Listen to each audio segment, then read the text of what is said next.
Hey all, it's Zach Lokes. Let's talk some food. So we've been talking about ecosystem design, and now let's think about ecosystem services. You've probably heard that term, and it's a really neat term. In fact, it's one of those juicy concepts. And ecosystem services describe those benefits that ecosystems provide humans and all of life on Earth, as well as generally speaking, the entire, global ecosystem and its functionality. Ecosystem services come in four major types as described in the scientific community. You have provisioning, supporting, regulating, and cultural services. I really want to focus in on the first one because it's a really juicy concept, literally.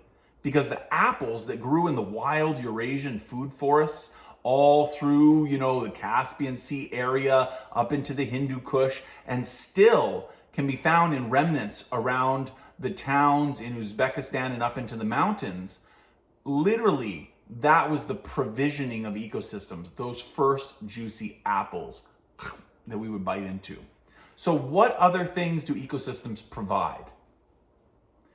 They provide wood for construction, kindling for fire, any goods that are produced, like seed, which we use to propagate more plants from, are part of the ecosystem's provisioning.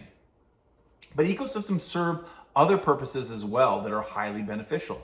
They also serve to support and to regulate our overall Earth systems.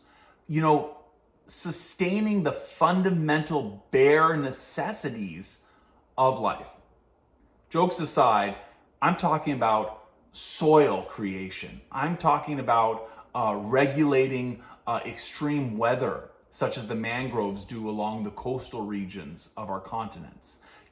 I'm talking about production of fresh air and purification of water, such as all, growing photosynthesizing plants will do, and especially in wetlands with the purification of water, which we actually have put, economic understanding to and said, we value wetland services so much because it reduces the need for water purification facilities in cities. So there is a lot of benefit there. But a really cool one, and one that's near and dear to all of our hearts, is cultural services. What sort of cultural services come to mind for you when you think about an ecosystem that might be out your back door? What ecosystems do you have out your back door? I'd love to know, so send me a message or send us an email. And have you thought about the various cultural services and their real value? Out my back door, I have hedgerows along old farm fence lines. And it's one of the things that originally inspired me to get into understanding ecosystems. Because if you look at the fact that old fence lines are left to overgrow, you see all that diversity of life that comes in, and that you can understand that there's a whole production in this limited area which is left to go wild. And now we encourage them, like the plums and wild plums along our fence lines, and other wild fruits like choke cherries. So the sort of cultural services that I see in that fence line is, in the springtime, I go and I just inhale the blossoms, and they give me this, wonderful, relaxing feeling. And I go and I pick fruit, and I enjoy culturally the interaction with the harvest, the gathering process, talking with friends and family as we pick fruit, and then going home and processing it. This is a cultural experience.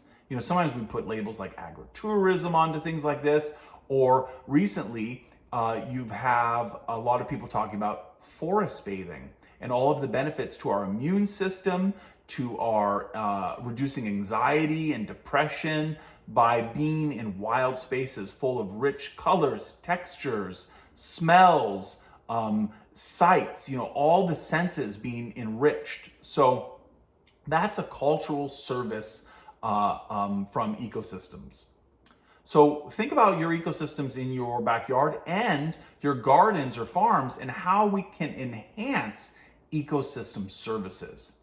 And that's going to be our topic for our next get together. So I hope that's some good food for thought.